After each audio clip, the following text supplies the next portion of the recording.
அனைவருக்கும் பிரபஞ்ச இருப்புத்தன்மையோட அன்பு வணக்கங்கள். நம்ம உயர்நிலை அனுபவ பாடங்கள்னு சொல்லிட்டு ஒரு 3 மாசத்துக்கு முன்னாடி ஒரு 6 படிகள் வரைக்கும் பார்த்துட்டு இருந்தோம். அதுக்கப்புறம் புற விஷயங்கள்ல நிறைய வேலைகள் செய்ய வேண்டியது இருந்ததுனால அந்த வேலைகளை பார்த்துட்டு இருந்தேன். அதனால அதை பத்தின வீடியோஸ் கண்டினியூ பண்ண முடியல. என்ன அப்படின்னா, நான் ஆல்ரெடி உங்களுக்கு சொல்லியிருப்பேன், என்னோட வீடியோஸ்ல சொல்லியிருப்பேன், ஆன்மீகம் அப்படின்றது இந்த உலகத்தை விட்டுட்டு நம்மளை விட்டுட்டு ரொம்ப தூரமா ஓடி போறதோ இல்ல மறைச்சிக்கிறதோ கட்டுப்படுத்திட்டு நிக்கிறதோ கிடையாது. எல்லாத்தையும் கடந்து அதை எல்லாத்தையும் முழுமையா அனுபவிச்சு அதை எல்லாத்தையும் ஏத்துக்கிட்டு அதை முழுமையானதா ஒரு என்ன சொல்றது, அது ஒரு தடையா இல்லாம, அதாவது இங்க ஒரு விஷயம் புரிஞ்சுக்கணும், என்னெல்லாம் நமக்கு துக்கமா இருக்கோ அதே விஷயம் தான் நமக்கு அன்பா மாறுது. என்னெல்லாம் நமக்கு இன்னைக்கு கஷ்டமா இருக்கோ அதே விஷயம் தான் நாளைக்கு வெற்றியா மாறுது. இங்க 2 விஷயம், இருமைன்றது ஒண்ணு கிடையவே கிடையாது. அது முதல்ல நமக்கு ஒரு ஆரம்பத்துல அது இருமையா தெரியுது. அது போக போக போக அது ஒரு பகுதி மாதிரி, அதாவது வெற்றியோட ஒரு பகுதி மாதிரி, தோல்வின்றது வெற்றியோட ஒரு பகுதி மாதிரி மாறும்.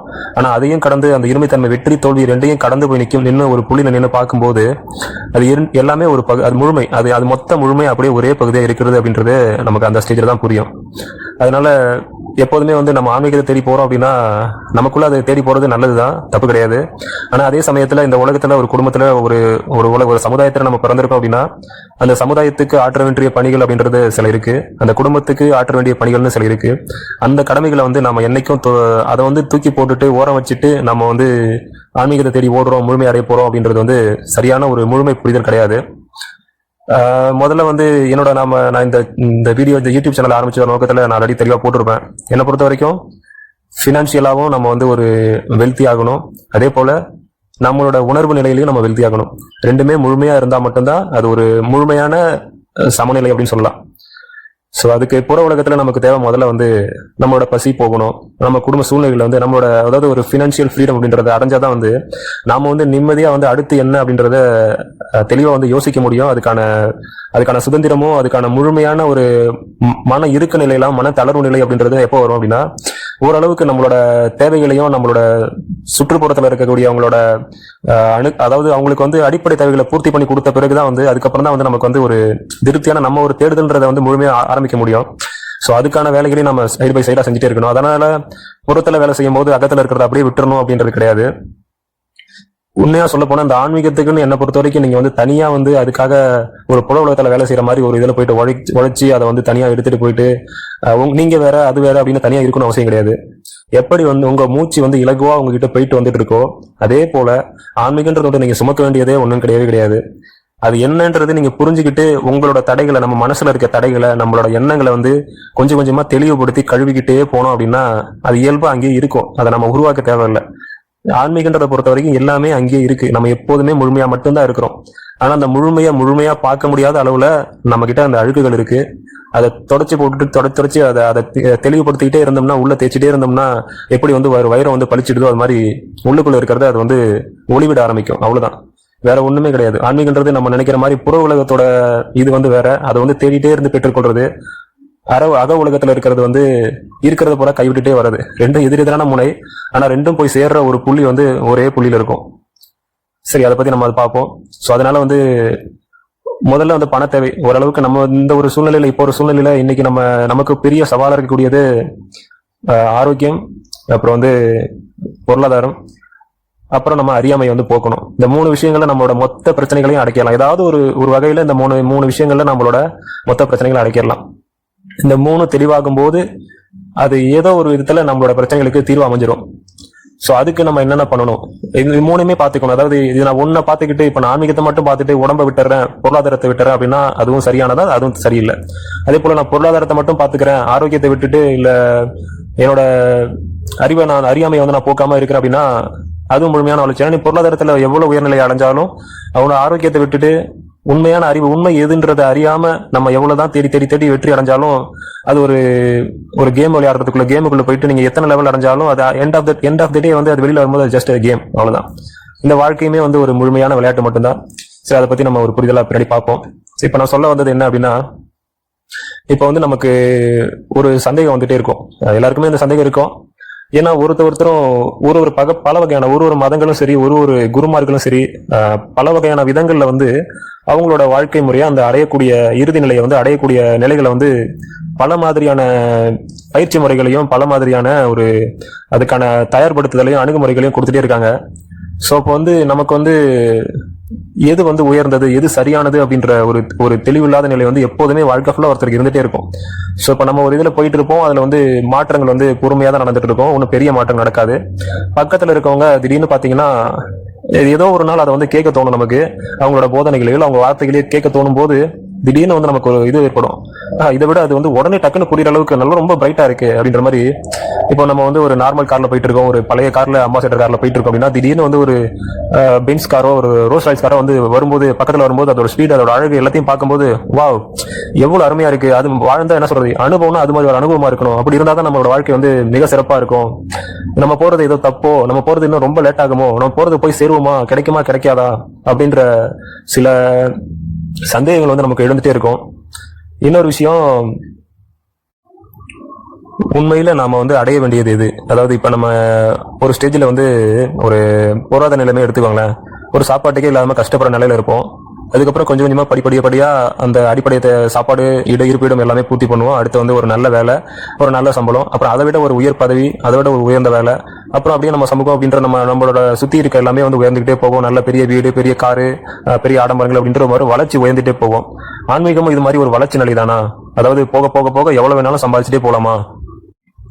அப்படி புறத்துல இருக்க மாதிரி அகத்திலையும் வந்து ஆன்மீகத்திலையும் வந்து ஒரு ஒரு நிலையா அடைஞ்சுக்கிட்டே போகணுமா? இப்ப நான் ஒரு கோடி வச்சிருக்கேன்னா நாளைக்கு 100 கோடி, நாளைக்கு 1000 கோடி, 10,000 கோடி அப்படின்ற மாதிரி நான் கொண்டு போயிட்டே இருக்கணுமா? இப்படி போயிட்டே இருந்தா இதுக்கு என்ன முடிவு?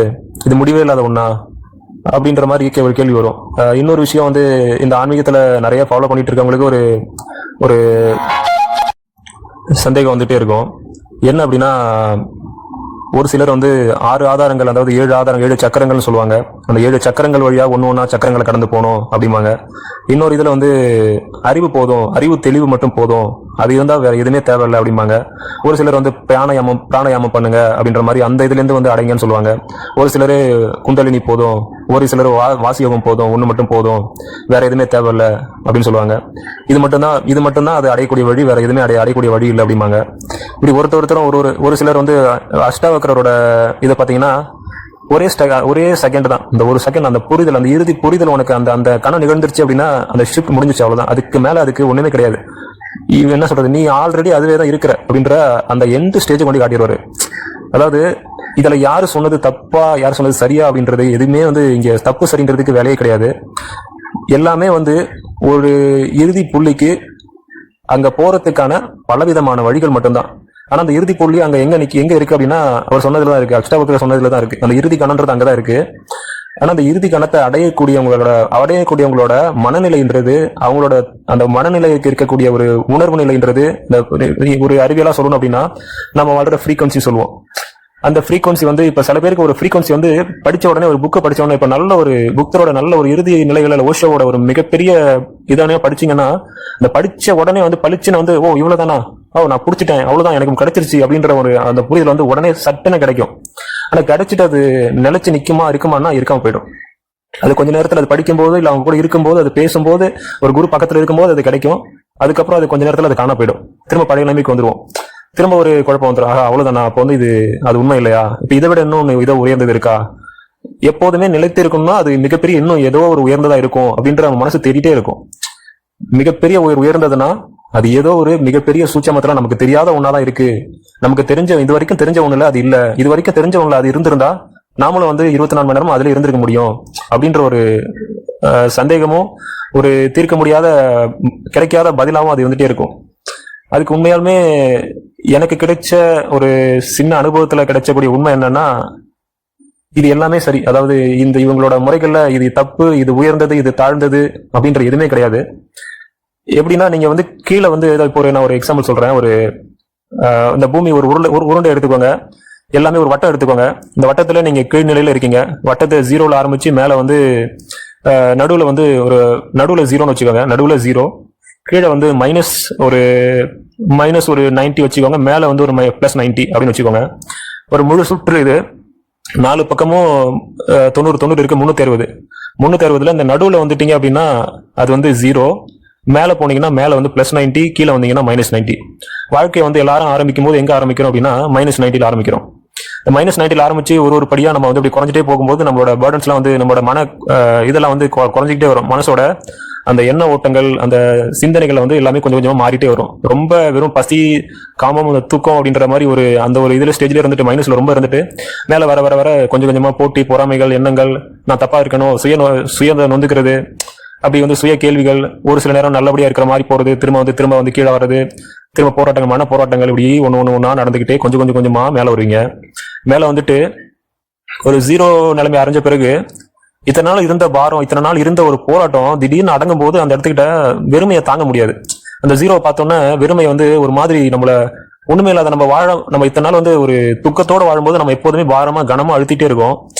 அந்த அழுத்தம் வந்து திடீர்னு இல்லாத போது, திடீர்னு ஒரு வெறுமை ஆகும் போது நமக்கு வந்து ஒரு பைத்தியம் பிடிக்கிற எல்லாமே வந்துடும். அதாவது அது ஏத்துக்க முடியாது. இல்ல இது ஏதோ தப்பா இருக்கு, நான் இத்தனால இது எனக்கு குறை இருந்தது, துக்கம் இருந்தது, ஆனா சந்தோஷமா ஏதோ இன்னும் ஒரு உங்களுக்கு புரிதல சொல்லணும்னா, ஒரு துக்கத்திலையும் வந்து அதோட நூலிழைகள் மாதிரி இன்பங்கள் தான் ஓடிட்டு இருக்கு. அதே போல நாம இன்பம் நினைக்கிற அந்த நூலிழையிலையும் வந்து துன்பம் தான் ஓடிட்டு இருக்கு. அதை பத்தின ஒரு புரிதலை நான் சொல்றேன் உங்களுக்கு. இப்ப வந்து அந்த 0 நிலைமை அடையும் போது நமக்கு வந்து இது ஏதோ ஒண்ணு இல்ல அப்படின்ட்டு அப்பதான் வந்து நமக்கு ஒரு தேடணும், இல்ல வேற ஏதோ ஒண்ணு இருக்கணும். இப்ப நான் இவ்வளவு நாள் துன்பத்தை அனுபவிச்சேன், இதுக்கு இணையான இன்பத்தை ஒண்ணு அனுபவிக்கணும் அப்படின்ற ஒரு எண்ணங்கள் வந்து ஒரு எண்ண தேடுதல் வந்து ஓடும். அந்த நிலைமைகள்ல வந்து உங்களுக்கு சின்ன இந்த பயிற்சிகள் வந்து கிடைக்கும். நம்மளோட முன்னோர்கள் சொல்லி வச்ச பயிற்சிகளோ ஏதோ ஒண்ணு கிடைக்கும் போது அதை வந்து நீங்க பிராக்டிஸ் பண்ண ஆரம்பிப்பீங்க.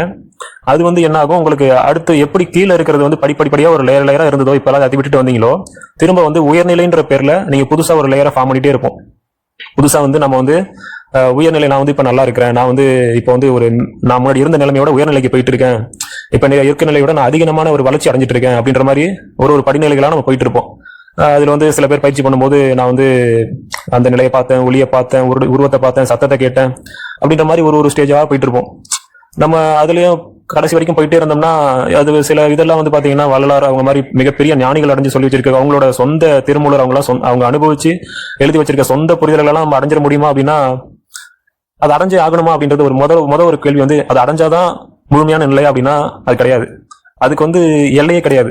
அவங்க அனுபவிச்சது போல இதுக்கப்புறமும் இந்த பிரபஞ்சம் வந்து விரிவடைஞ்சு, அதாவது எல்லை இல்லாததா அது போயிட்டே தான் இருக்கு. அந்த அனுபவங்களை எத்தனை ஆயிரம் வருஷங்கள், எத்தனை கோடி யுகங்கள் நீ அனுபவிச்சுட்டே போனாலும் அது இன்னும் அனுபவிக்கிறதுக்கான எஞ்சி இருக்கக்கூடியதாகவே தான் அது இருந்துட்டு இருக்கு. ஏன்னா ஒரு நாளும் அது விரிஞ்சிட்டே தான் இருக்கு. அது முடிவில்லா நிலை. அந்த முடிவில்லா நிலையை எவ்வளவு வேணாலும் போறதுனாலும் போயிட்டே இருக்கலாம், எத்தனை கோடி யுகங்கள் வேணாலும் போயிட்டே இருக்கலாம். சோ இப்ப அதுக்கு என்னதான் முழுமைனா, அப்ப என்னதான் முழுமைனா என்ன அப்படின்னா ஒண்ணும் இல்லை. அதாவது நாம எங்க ஆரம்பிச்சோமோ அந்த புள்ளிக்கு, அந்த நடு புள்ளியில ஒரு 0ன்னு ஒண்ணு நிலை வந்து சொன்ன தெரியுமா, அது எப்போதுமே உங்ககிட்டே தான் இருந்துட்டு இருக்கு. ஆனா அதோட அருமை என்னன்னு உங்களுக்கு தெரியல. ஏன்னா வந்து நம்ம இத்தனை நாள் துக்கத்தை அனுபவிச்சுட்டோம், அதுக்கு இணையான ஒரு சந்தோஷத்தை அனுபவிக்கணும் நம்ம தேடி ஓடுற அந்த ஒரு நிலை தான் வந்து நம்ம அந்த இருக்க வேண்டிய அந்த நடுநிலை, அந்த 0ன்றது தான் வந்து சொல்ல போனா முடிவான ஒரு பேரானந்த நிலைன்னு சொல்றது அந்த 0 தான். அதை தாண்டின ஒரு நிலைன்றது அங்க வேற எதுவுமே கிடையாது. அது எந்த ஒரு ஒளியா இருக்கட்டும், வெளியா இருக்கட்டும், எல்லா அனுபவங்களும் ஓகே. அதுக்குரிய சிறப்புகள் அது சரிதான், அது தப்புன்னு கிடையாது. அதுக்குரிய சிறப்புகள் அதுக்கு தனியான ஒரு மகிமை இருக்கு, அதுக்குன்னு தனியான ஒரு பவர் இருக்கு. எல்லாத்தையும் இந்த என்ன சொல்றது, இந்த பிரபஞ்சத்துல இருக்க எல்லா அணுக்களையும் அணுக்கூட்டுகளையும் வந்து நினைச்ச மாதிரி சேர்க்கலாம், பிரிக்கலாம், நினைச்ச மாதிரி உருவாக்கலாம். At the end of the day அந்த ஒரு புரிதல் வந்து வந்துருச்சு அப்படின்னா, அது எல்லாத்தையும் கடந்து வந்து நின்றுட்டீங்கன்னா அதுக்கப்புறம் எல்லாமே ஒரு கேம் தான், எல்லாமே ஒரு விளையாட்டு தான். ஒரு வைரத்தை உருவாக்குறதும் ஒரு வைரத்தை அழிக்கிறதுமே ஒரு கேம் தான்றப்ப, அப்ப அந்த வைரத்தை வச்சுக்கிறதுல உங்களுக்கு என்ன சந்தோஷம் வந்துட போகுது? அதை ஒன்னாட்டி எப்ப வேணாலும் அழிக்க முடியும், உருவாக்க முடியும். அது அணுக்களோட சேர்க்கை பிரிக்கிறது மட்டும் தான் அப்படின்னு தெரிஞ்ச பிறகு அதுக்கப்புறம் நீங்க எல்லாத்தையுமே அது எவ்வளவு பெரிய விளையாட்டா விளையாண்டாலும் அது ஒரு கடைசியில் எண்ட் ஆஃப் த டே அது ஒரு விளையாட்டு தான் அப்படின்ற புரிதல் வந்த பிறகு உயர்நிலையா அனுபவிச்சு பார்த்துட்டு கடைசியில வந்து எதுவும் வேணாம் அப்படின்ற அந்த முடிவு புள்ளியில வந்து நிக்கிறது பேர் தான் வந்து பேரானந்த நிலை. அதாவது அந்த 0 மறுபடியும் அந்த 0ல வந்து நிக்கிறது தான் பேரானந்த நிலை. இதுதான் வந்து இந்த 0 தான் எல்லாத்தையுமே வந்து தாங்கிட்டு இருக்கிறது, எல்லாத்துக்கும் முடிவில்லாத இருக்கிறது 0 அப்படின்னு சொல்றதுக்கான காரணம். இறைநிலையா இருக்கிறது 0ன்னு சொல்றது, பூரணமா இருக்கிறது 0ன்னு சொல்றதுனால எல்லாருக்கும் ஒரு சந்தேகம் வந்துருது. அப்ப வந்து எல்லாமே இந்த ஒரு ஸ்டெப்லாம் நான் வந்து அடைஞ்சு, நான் ஒளி அடைஞ்சு, வெளி அடைஞ்சு, நான் இந்த அழிவில்லாத உடம்பை பெற்று, நான் வந்து பலவிதமான கடினமான சோதனைகளுக்கு உட்பட்டு நான் வாழ்க்கை ஃபுல்லா 24 மணி நேரமும் அதுலயே இருந்தா மட்டும்தான் நான் வந்து இதெல்லாம் அடைய முடியும். இல்ல நான் வந்து ஒரு நார்மல் வாழ்க்கை வாழ்ந்தேன், ஒரு குடும்பத்துல வாழ்ந்தேன், ஒரு பிள்ளையோட ஒரு பாசத்தை அனுபவிச்சேன், ஒரு கோபத்தை அனுபவிச்சேன், ஒரு துக்கத்தை அனுபவிச்சேன்னா நான் இன்னும் ஏதோ பாவம் பண்ணிருக்கேன், இன்னும் ஏதோ குறை இருக்கு அப்படின்ற நம்மளோட அடிப்படை தவறான புரிதல்கள் தான் நம்ம கிட்ட இருக்கிற நிலைமையை நம்ம பார்க்க முடியாத அளவுக்கு நம்மளை ஒளிச்சு வச்சுட்டே இருக்கு. இந்த சின்ன உண்மை தெரிஞ்சிச்சு அப்படின்னா ஒரு எளிமையான பக்தி, ஒரு இறை, அந்த காலத்துல சிவனடியார்களுக்கு செஞ்ச தொண்டே சிவனுக்கு செஞ்ச தொண்டுன்னு சொல்லிட்டு அந்த ஒரு புரிதலா வச்சிருந்தாங்க நம்ம பக்தர்கள், நம்ம தமிழ் முன்னோர்கள். ஒரு எளிமையான பக்தி போதும். எனக்கு என்னதான் சொல்றது, சிவனடியானுக்கு தொண்டு செய்வதே எனக்கு போதும் அப்படின்ற அளவுக்கு எப்படி ஒரு முழுமையான அந்த உயிரியே கொடுக்குற அளவுக்கான ஒரு புரிதல் இருந்ததோ, வெகுளித்தனமான ஒரு புரிதல் இருந்ததோ, ஒரு குழந்தைத்தனமான மனது இருந்ததோ, அங்க அந்த இடத்துல அறிவு இல்லைன்னு சொல்ல முடியாது, அந்த புற அறிவு கிடையாது. இன்னும் சொல்ல போனா அன்பு அறிவா தான் இருக்கு. அன்புன்றது ஒரு விதமான அறிவா இருக்கு. அது நாம நினைக்கிற அறிவா இல்ல, அது வேற ஒரு அறிவா இருக்கு. அது உண்மையா பாக்குற அறிவா இருக்கு. அதை பத்தி நான் உங்களுக்கு அடுத்த வீடியோல சொல்றேன். இந்த வீடியோல நான் சொல்ல வேண்டியதுக்கான இது என்னன்னா, எல்லா முறைகளுமே எல்லாரும் கத்துக் கொடுக்குற முறைகளுமே அது உயர்ந்தது தாழ்ந்தது நல்லது கெட்டதுன்ற அந்த இதை எல்லாத்தையும் தாண்டி அந்த இருமைகளை கடந்து நின்னீங்கன்னா நீங்க எங்கேயும் போக தேவையில்ல. நீங்க இருக்கிற இடத்துலயே அது அவ்வளவு அதுவா தான் இருக்கு, அந்த பேரானத நிலையா தான் இருக்கு. அதை உணர்ந்து உங்களாட்டி நன்றி சொல்ல முடிஞ்சதுன்னா அது போதும், வேற எதுவும் தேவையில்ல. அதுக்காக நான் இப்போ நீங்க கேம்ல இருக்கீங்க. இந்த லைஃப்ல பிறந்தது நம்ம கேமுக்கு, அந்த கேம் விளையாடன்னு பிறந்துட்டோம். இந்த கேம்ல ஒரு பாட்டை பார்த்துட்டோம். நீங்க இந்த உயர்நிலை பாட்டை பார்க்கணும்னா நீங்க போய் ட்ரை பண்ணுங்க. அதாவது எல்லா பயிற்சிகளையும் பண்ணுங்க. அது மூலியமா உடலும் ஆரோக்கியம் அடையும், மனமும் ஆரோக்கியம் அடையும். அது பண்றதுனால உங்களுக்கு பெனிஃபிட்ஸ் இருக்கு, அது பெனிஃபிட் இல்லாம இல்ல. அதையும் போய் அனுபவிங்க. ஆனா அந்த எண்ட் ஆஃப் த டே அது ஒரு கேம், அது ஒரு விளையாட்டுன்றதை புரிஞ்சுக்கிட்டு அந்த கேம் விளையாடுங்க, சிறப்பா இருக்கும்.